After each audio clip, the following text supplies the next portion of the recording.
Expliquez-nous, monsieur, qu'est-ce qui s'est passé? Qu'est-ce que vous avez vu? Alors, d'abord, ce qui s'est passé, c'est que ça s'est passé en deux temps. Le premier temps, c'était avant la prière, donc dans les coups de 8 h du matin. Cet homme-là en question était posé devant chez lui. Il avait mis des plots orange sur les places de parking pour empêcher les gens de se garer et de se rendre à la prière collective. À ce moment-là, rien d'alarmant, juste voilà, un homme qui refuse qu'on se gare devant chez lui. Mais en fait, quand on venait dans la mosquée, les gens l'avaient remarqué. Ils disaient qu'il avait un comportement bizarre, c'est qu'il parlait mal aux gens qui passaient, tout ça. Après la prière dans les coups de 10 h, on reprend notre voiture, on passe. On est les premiers arrivés devant les voitures. Et là, je vois l'homme qui a quelque chose là. Et comme je savais, j'avais un doute sur lui, je me suis un peu approché pour regarder ce qu'il avait caché derrière son dos. Donc effectivement, c'était une arme. Donc à ce moment-là, je me mets derrière une voiture au cas où. Et puis je lui parle derrière une voiture. Je lui demande de poser l'arme immédiatement. Il refuse et fait des gestes sans parler, juste avec des gestes.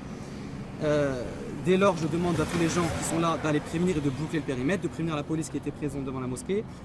Et donc effectivement, les gens ont bloqué la circulation, les gens étaient un peu affolés, donc il y a eu un mouvement de panique. Moi j'étais toujours derrière la voiture et je lui demandais de poser l'arme. Donc il voulait pas. Donc à ce moment-là, je sors mon téléphone portable et je lui dis je suis en train de te filmer. Tout ce qui va se passer là, ça va être enregistré. C'est là qu'il me voit en train de filmer, qui remarque que je le filme et qui s'avance vers moi en courant et qui pointe l'arme sur moi et sur les dames là. Donc elles ont couru, elles ont le temps de courir. Moi je me suis juste abaissé en dessous de la voiture et j'ai couru entre les voitures, zigzagué entre les voitures pour pas qu'ils m'atteignent.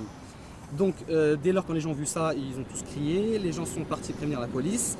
J'ai donc une de mes amies qui a appelé la police, elle est venue en l'espace de 3-4 minutes et l'homme est rentré chez lui, a posé l'arme, il est ressorti, il s'est approché de moi, donc j'étais à 1 mètre de lui et c'est là que je lui ai dit donc pourquoi tu fais ça, tout ça.